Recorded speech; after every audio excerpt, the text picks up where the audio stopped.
Assalamualaikum warahmatullahi wabarakatuh. Telah dibuka pendaftaran peserta didik baru SD Negeri 29 Banda Aceh. Di SD ini kita memiliki berbagai macam kegiatan, di antaranya upacara yang dilakukan setiap pagi Senin dan kemudian dilanjutkan oleh halal bihalal oleh siswa dan guru, saling menjaga lingkungan agar lingkungan tetap bersih dan asri. Kegiatan lainnya adalah senam pagi yang dilaksanakan setiap pagi, adanya kegiatan Jumat,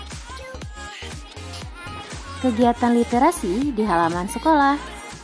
Selain itu, kita juga membuat pembelajaran yang menarik dan menyenangkan untuk seluruh siswa. Dan yang pasti, masih banyak kegiatan lainnya. Selain itu, di SD ini kita memiliki fasilitas seperti lapangan sekolah, tempat parkir, juga ada kantor dewan guru,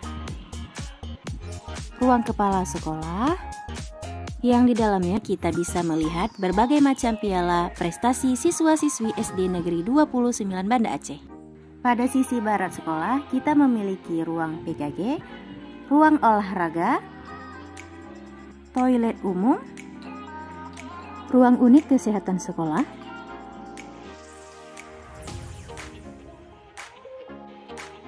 juga adanya kantin dan perpustakaan. Di sini kita bisa membaca berbagai macam jenis buku. Nah teman-teman, itu tadi profil sekolah SD Negeri 29 Kota Banda Aceh. Terima kasih.